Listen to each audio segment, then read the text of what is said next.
This is VOA Africa.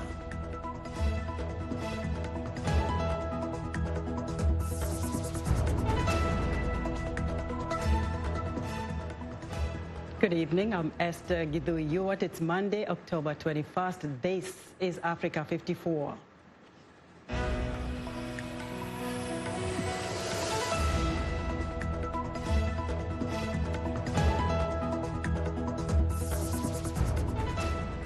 We begin in the Democratic Republic of Congo, where there is a growing concern Ebola is infecting and killing people in a gold mining area of the country. The World Health Organization warns the epidemic is currently concentrated in the Mandima health zone in the Biakato mine health area. WHO figures show 31 of the 50 Ebola cases reported in the last 3 weeks were from or linked to Biakato. Officials expect to find more cases in the area. Ebola has infected more than 3,000 people and killed more than 2,000 of them since the outbreak was declared in August 2018. Health ministers from 10 countries in the Great Lakes region met in the eastern DRC city of Goma at the weekend to share their plans to combat the virus and prevent it from spreading to neighboring countries. The African Union Commissioner for Social Affairs, Amira El-Fadil Mohamed El-Fadil, spoke to VOA in Goma. Excellencies, all what we are doing, we have to remember that it's about saving lives.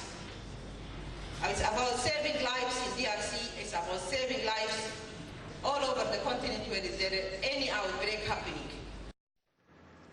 The WHO says Ebola remains an international emergency. It says insecurity and access challenges in parts of Mandima, including Biakato mines, are preventing health workers from finding infected people, tracing their contacts, and ensuring safe burials. There is uncertainty in Mozambique tonight after that country's main opposition, Renamo party, called for last week's election result to be cancelled. Renamo wants a rerun of Tuesday's vote and is accusing the government of breaching a peace deal by using violence and intimidation on election day. Partial results from last Tuesday's election show President Filipe Nyusi and his ruling Frelimo party headed for a major victory. But the poll has been marred by claims of fraud. The election was seen as make or break for the country's fragile peace pact, which put a formal end to decades of hostilities between Frelimo and Renamo. Tensions remain high in the country, and Renamo is expected to hold a meeting on Monday to decide the next steps. Uganda marked 57 years of independence on October 9th. The anniversary came as the country grapples with a rise in cost of living, a widening gap between the rich and poor, and a reported increase in lawlessness. So as Uganda celebrates more than 5 decades of independence, we ask, what is the current state of the East African nation? For some perspective, I'm joined in the studio by Winnie Kiza. She is a Ugandan opposition member of parliament. Winnie, welcome to Africa 54. Thank you, Esther. And good evening, questions. Right. So what's the current state of Uganda? Of course, the state is not all that good. We are still in a state of lawlessness, where people wake up with uncertainty of whether they will spend the next day or they will find themselves alive. People are killed day in, day out. You will wake up to a kidnap. You will wake up to a murder in the neighborhood. And currently in the parliament, we are having now again another set of laws that are coming into the House, where we are talking about the electoral reforms. And I know these again will bring us to another set of uncertainty as a country. Now, talking about the killing, because we've seen this reported over, actually the last 2 years, it's like been every week, and especially the murder of young women. Yeah. What is behind this? Every time we have asked government to come up with a situation report, actually we were amazed that at one time the Minister of Security and the Minister of Internal Affairs told us that this was linked to people he called were devil worshippers. And we couldn't understand how devil worshipping would be an issue for insecurity in the country, that a whole Minister of Internal Affairs calls the issue an issue of devil worshipping when we know that it is an issue of insecurity, and we expected the government to come up with clear mechanisms of solving the insecurity issue. So until last week. So as the opposition, what are you proposing? We have asked the government, first of all, to take charge of the security in the country. There is a lot of security organizations that have arms which are not controlled. We are aware that our country is helping in the missions in Somalia, but the people who come back, some of them don't find their pay. Some of them are not integrated within the army. And therefore, there is a lot of these people at large.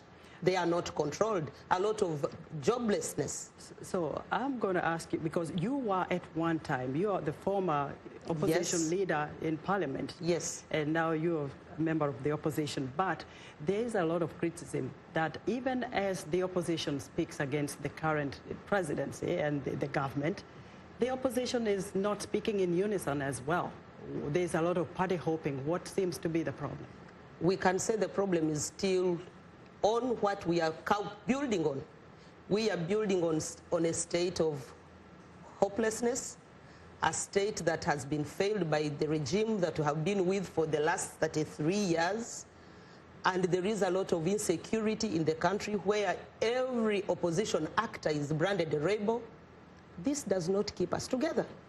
So, but as an opposition, we are working on mechanisms of working together as a group so that we speak with one voice. We are speaking with one voice, I can say, on the issues of insecurity, for example, on the issues of having a clean election, on the issues of the killings in Kasese. You will recall that in 2017, government of Uganda, under the command of President Yoweri Museveni, they executed a plan of attacking a palace and killed over 150 people, had 200 people arrested. If the opposition says they are speaking in unison, then we need to see the opposition acting. You know, we haven't seen that. I don't want to mention names, but some have moved from one party to another, and that doesn't really read. Moving from one party to another wouldn't mean they are not working in unison. Mm-hmm. If you have been following the events in Uganda, for example, recently there was a by-election in Hoima. I think you saw all the opposition political actors together campaigning for a single candidate. We'll be watching, Winnie. We'll be watching because we're running out of time. But thank you so much for your perspective on this. Right. Winnie Kiza is a Ugandan opposition member of parliament. Now, moving on, Sudan says it will open humanitarian access to war-torn areas of the country for the first time in 8 years. A coalition of the country's rebel groups say the move is part of a new roadmap that will allow suspended peace talks to resume. The Sudanese government and major rebel groups both agreed to the roadmap. On Monday, they signed a declaration confirming their commitment to it in the South Sudanese capital of Juba. It includes a cessation of hostilities agreement, which both parties have repeatedly broken in the past. Khartoum has to end multiple conflicts in the country if it wants to be removed from the United States list of sponsors of terrorism. Sudan is being led by a transitional government after a coup in April overthrew longtime autocrat Omar al-Bashir amid months of deadly protests. Now, the climate action movement known as Fridays for Future has spread to Nigeria, where it is being led by a 16-year-old schoolgirl, Faith Wins Iwu. The movement, started by a Swedish teenager, Greta Thunberg, now has millions of school children worldwide who are demanding immediate action to counteract global warming. Timothy Obiezu reports from Abuja. 16-year-old environmentalist Faith Wins Iwu, sometimes referred to as Nigeria's Greta Thunberg, wants Nigeria to contribute to the global fight against climate change. To achieve her goals, she started planting trees around her school and neighborhood and recycles used plastic bags into shower caps. Iwu has been concerned about the environment for years. I started having this guilt anytime I see someone throw something out the window or I see people dispose wrongly. I felt as if they were harming me, and in some type of way they were actually harming me because it's my future, and if I do not take care of it now, I may not have a generation. In recent months, hundreds of Nigerian school children have joined the international school strikes by students, popularly known as Fridays for Future. An estimated 4 million students have taken part in the movement, launched in August 2018 by Thunberg. 2 weeks ago, 300 students from 10 schools in Nigeria walked out of classes. I think it's fantastic to see the young generation taking responsibility and asking for climate actions to be taken, because it is their future and their future planet that is endangered. So it is incredible and very inspiring to see that the young people of Nigeria are standing up and asking for actions to be taken. Nigerian school students like Iwu are on the front lines of the school strikes, but Iwu worries that awareness on environmental threats is low. And not many people know about this problem. Only a handful know about this problem. I am lucky to be one of the few that know about this problem. That's why I'm trying my possible best to sell the idea to the world that it's ending and we need to save it from its end. Nigeria is the biggest importer of fossil fuel-powered generators in Africa and therefore one of the biggest emitters of greenhouse gases. Environmental experts like David Michael say climate change has serious consequences in Nigeria. Unfortunately, we in Africa contribute very little, to the cause of climate change, less than 3%. But we are the most vulnerable continent, and of course in Nigeria here, the effects are everywhere. The desertification up north, sea rise down south, in the middle belt, the crisis between the farmers and herders. At a summit last December, Nigeria was one of 195 countries and territories that agreed to take steps to limit global warming to 1.5 degrees Celsius. In real-world politics, that pledge is more likely to be fulfilled if more school children like Iwu demand immediate action toward that goal. Timothy Obiezu for VOA News, Abuja. Egypt has unveiled the contents of 30 ancient wooden coffins recently discovered in Luxor. Officials say it's the country's largest archaeological find in more than a century. They say the 3,000-year-old coffins shown to the media Saturday are just a small part of what is yet to come as the archaeological excavations resume after years of decline. VOA's Ladza Hoke reports. The discovery was unveiled in front of Hatshepsut Temple at Valley of the Kings in Luxor. Egyptian Minister of Antiquities Khalid El-Anani said the coffins were buried in Al-Assasif Cemetery. 23 contained remains of men, 5 women and 2 children. All are in an exceptionally painted and preserved, and they are all sealed. And now we'll be opening 2 covers of these 2 coffins in front of the media. Officials say more are on the way. We're not done yet.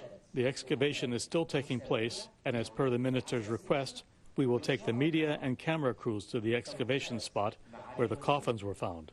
It's 200 meters away from here. The political upheaval brought on by Egypt's 2001 revolution brought archaeological excavation almost to a standstill, but officials say those projects are now resuming.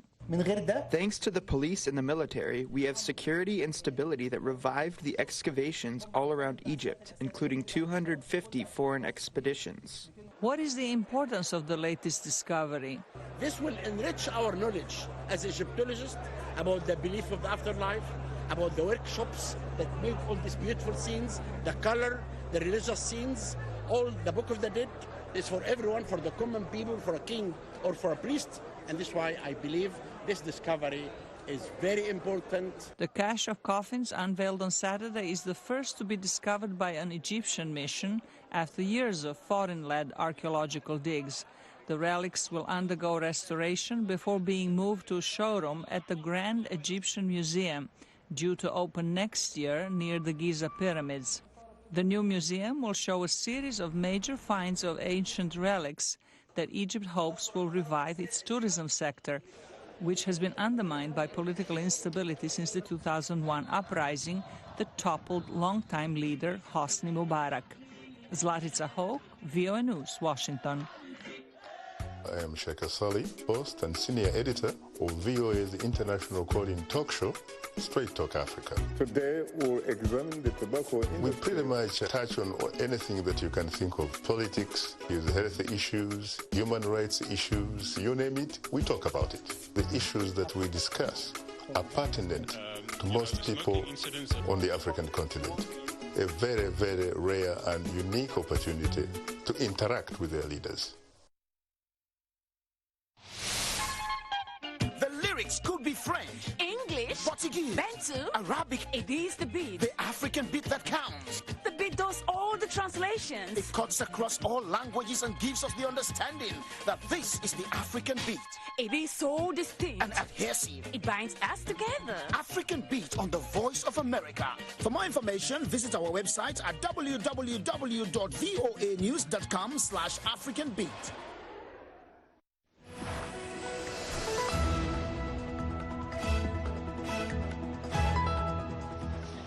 I'm Clara Frank, and here's what's trending. This 14-year-old juggler learned his moves at the GKB, or God Knows Best, unicycle academy in Nigeria's commercial capital, Lagos. A performance skill rarely seen on the streets of the West African country, the academy was founded in 2014 and has trained more than 40 children since. The self-funded school trains children aged 7 to 15. The students also show off their skills in Instagram posts, where the school's account has more than 16,000 followers. Next up, health professionals in Australia are increasingly turning to the arts to help people with conditions like Alzheimer's and Parkinson's.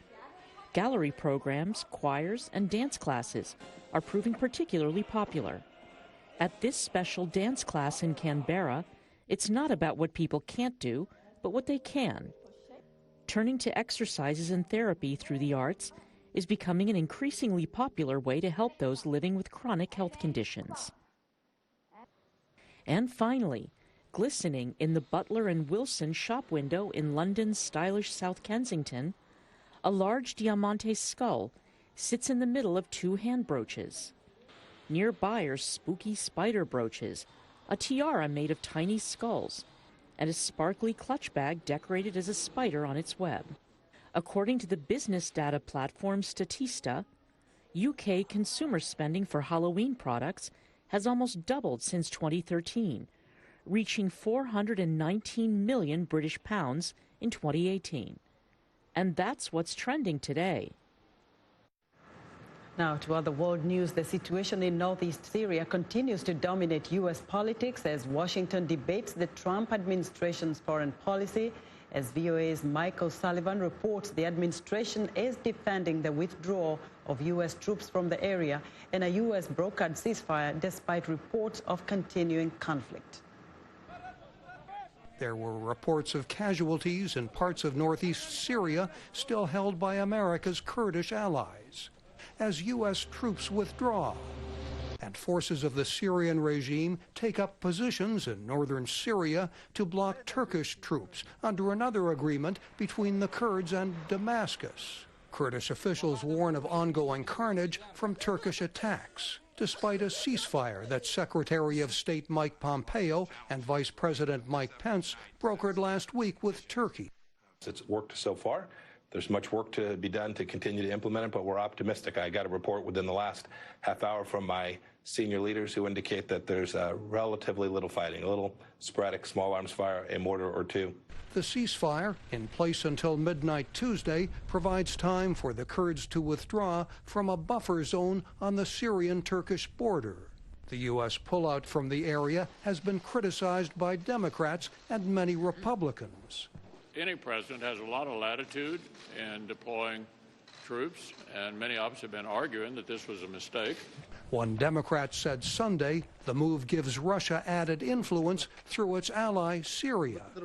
There's no guarantees about our interests, and in fact, Russia not only is going to have a major say about the future of Syria, everybody in the region is recalibrating and rethinking about what their alliances should be. Also in question, the fate of 10,000 Islamic State fighters detained by Kurdish forces. Trump said Friday the prisoners are secure, despite reports of escapes and releases. We have ISIS totally under guard. Turkey is also guarding separately. They're watching over everything. The U.S. House of Representatives last week passed a resolution condemning Trump's Syria withdrawal by a wide margin, with 129 Republicans joining Democrats in voting against Trump. The action is symbolic, and Republicans have so far blocked the measure in the Senate. Mike O'Sullivan, VOA News, Los Angeles. Now for more on the controversy and confusion surrounding the U.S. military withdrawal from Syria, we are joined by VOA's Pentagon correspondent, Carla Babb. Carla, we have contradictory remarks here. The Defense Secretary Mark Esper says U.S. troops will be deployed to Iraq, but the president tweeted they're coming home. Any clarification from the Pentagon? Yes, that's right. The Pentagon is trying to clarify that the fight against Islamic State is not ending, and these troops are going to be going to western Iraq. They are not coming home at this point. We have seen a convoy come in to Iraq from Syria that just arrived today. There have been some withdrawal plans through helicopter, through fixed-wing aircraft, Secretary Esper tells us, but these are staying for the near term, at least, in western Iraq to continue that fight against the Islamic State. There are several U.S. forces still in northern Syria. I have been told by officials that there are some with the Kurds in oil fields working with them. There are others still in Kobani, the main area that U.S. forces were in, keeping that landing zone open, allowing equipment and materials and personnel to get out of Syria. And let's not forget that down in the south of Syria, there is a base called El Tanaf, and about 200 U.S. soldiers are going to remain in that area to keep the fight against ISIS stable there and to also prevent Iranian influence from going into that region. So it really doesn't look like there's a change in numbers at this point, and the Secretary wanted to clarify that. So very briefly, Carla, the ceasefire ends Tuesday. Do we know, and there seems to be a lot of confusion, do we have any clarification on that? It's very confusing right now. We did just hear from Secretary Esper that the United States is going to be using some sort of intelligence and surveillance and reconnaissance to look at the ceasefire to make sure that it is holding. But the elements of the ceasefire are differing whether or not you're talking to a U.S. official or you're talking to a Turkish official, because the Kurds and the U.S. understand that the ceasefire is going to be within a range that's about 125 kilometers across the Syrian border, going in about 30 kilometers deep into that border. And the Syrian Democratic Force commander has told VOA that the Kurdish forces have pulled out from two major areas in that zone. They've pulled out from Ras Al Ain on one side, they've pulled out from Tal Abyad on another side. So they say that they are keeping their commitments on the ceasefire. But we're hearing from Turkish officials that the Turks understand that the ceasefire will go further than that 125 kilometers. So we don't know what's going to happen when this ceasefire ends on Tuesday night. Carla, thank you so much for your insight. Carla Babb is VOA's Pentagon correspondent.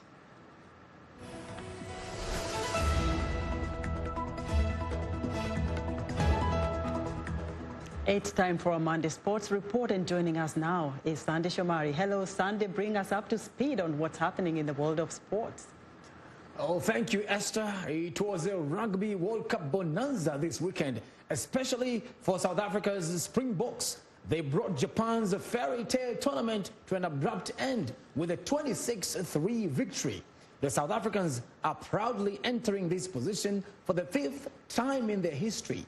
They will now meet Wales in Sunday's semi-final.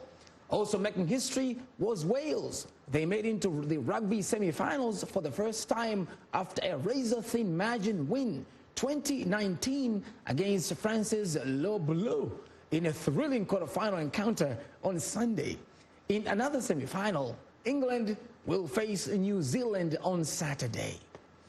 And moving to the game of soccer, Premier League match that created a buzz around the world. Rivals Manchester United and Liverpool were locked in a 1-1 draw. A late Adam Lallana's goal leveled the scores at Old Trafford. The result brings an end to Liverpool's 17-match winning streak in the Premier League. They are now one game short of matching Manchester City's record of tally of 18 consecutive top-flight victories. Liverpool coach Jurgen Klopp criticized the Manchester style of play, saying the Reds played a defensive game. Speaking to reporters, Manchester United's coach Ole Gunnar Solskjaer says he set up the team up to attack, be aggressive and create chances. And that's just what they did. Nevertheless, Liverpool remain top of the Premier League, but their lead over Manchester City is now down from 8 to 6 points. And now in Uganda, boxing, jab, 1-2. Boxing clubs are seen as a good way of keeping men off the streets and provide a way out of poverty. But in Uganda, one woman is stepping into the ring, not just to win medals, but to encourage other women to stay off the streets and learn the importance of self-defense. Halima Thumani has more. Helen Bareke was walking one night in Katanga slum, her Kampala neighborhood, when a young man approached her and started touching her. I didn't like boys touching me. I knew that if he did, the end result would be pregnancy and HIV. So when he groped me, I wanted to fight, but he beat me up.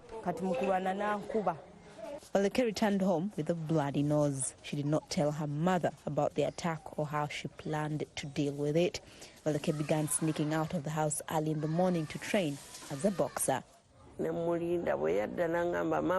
waited for her, and when she returned, she told me, "Mama, I have knocked out a girl." And I said, "What? You have knocked out a girl?" I told her, "You will be beaten, but never come here crying.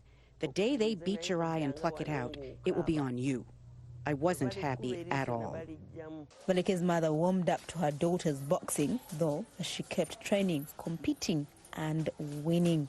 In August at the African Games in Rabat, Morocco, she won a bronze medal, becoming Uganda's first medal-winning female boxer in 18 years. Baleke also trains other women, such as hairdresser Maureen Ajambo, to box for self-defense and to help young women stay off the streets. I see so many girls.